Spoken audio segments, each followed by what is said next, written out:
Hey, Big Love fam. Welcome to Super Freak. This is a high vibe podcast, y'all, exploring all things frequencies, how they govern, form, shape our realities, and are the key to living from your full potential. It's non-woo convos about super woo shit, unpacking what I call the science of self, from body and soul literacy to the power of understanding vibration, higher consciousness, quantum physics, and spiritual psych.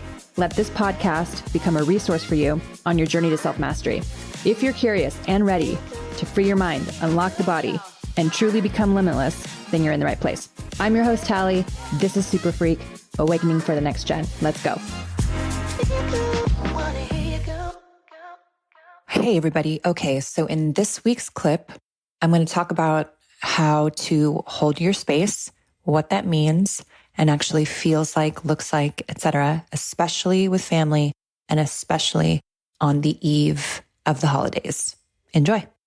When you're in a container and you feel really safe in your own house or in your own environment, you can control and navigate the environment. There's a prediction element going on. You kind of feel like you have the energy set, you know how to navigate your environment really well, and you feel really safe there. And when you're embarking on new work, right, the brain can only take so much newness before, and spirit too, before something kind of folds, because you're trying to hold a new container for yourself. So I want to talk about the idea of holding your space and what that actually means to hold your space.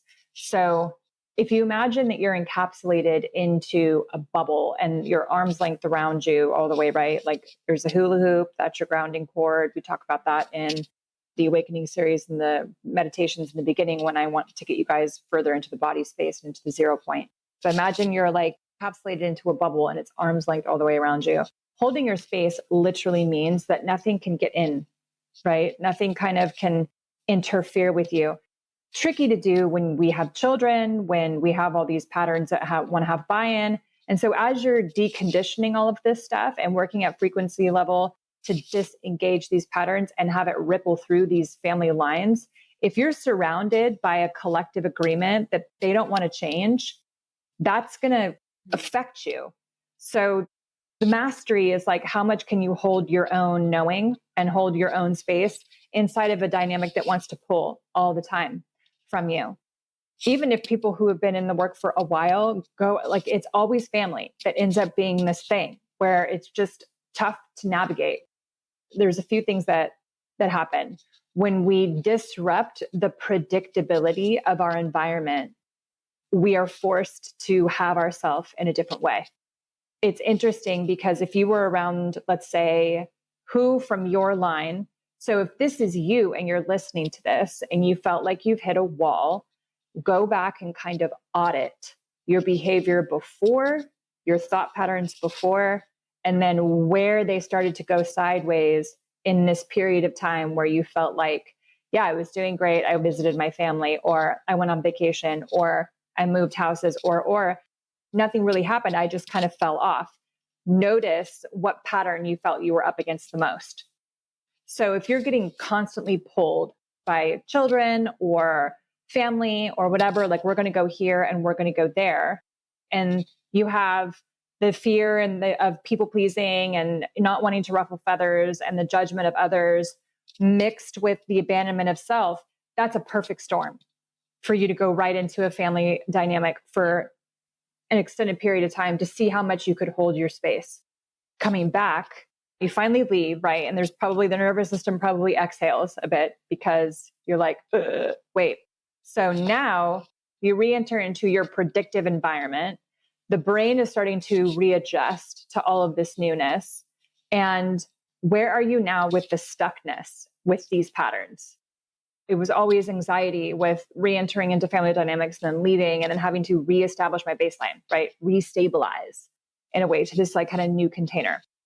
This is when the mastery kind of comes in. This is what the practice is all about. So when you find yourself in resistance, you're essentially resisting yourself.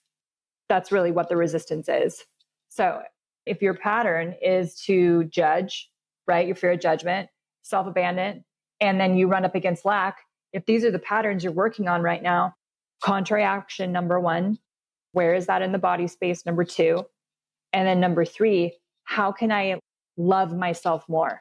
forgive myself more, soften. Where can I actually soften and not push up against that resistance? So imagine, and then the other mastery is, how old is she?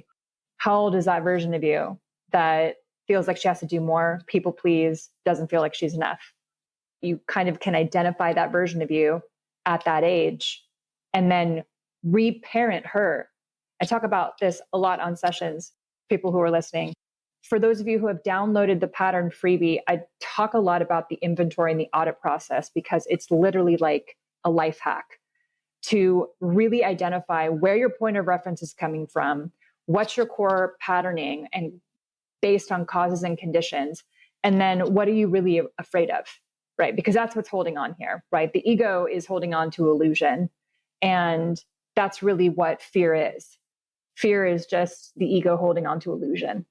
So if you don't have anything to fear, right, there's nothing to fear, and you know you have yourself, then where's the resistance really? So you're being called to have a deeper trust of self.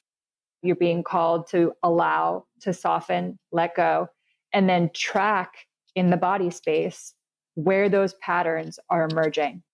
Put your focused awareness on that area and do this, right? Like, I'm up against a lot of resistance. Okay, where's the resistance in the body? What are you feeling? And what story are you telling yourself?